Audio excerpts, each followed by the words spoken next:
একটাই কথা বলেছি,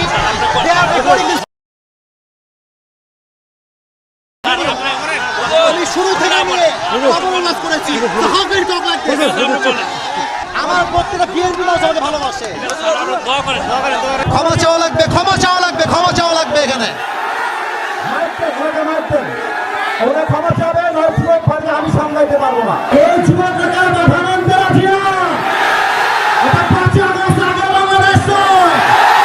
কোরআন যদি কথা বলে পিছনে চাপ রাখতে হবে না। ক্ষমা চাইতেই হবে। আমি ওই পুরো ক্ষমা চাইতে চাই। আপনি কি আওয়ামী লীগ করেন? তা আপনি আওয়ামী লীগ না করলে আপনি কথা বললেন। আল্লাহ করে আইন চাপি কেন আমাদের রাস্তায় এসে? আপনি সাহসকে দিয়েছে আপনাকে।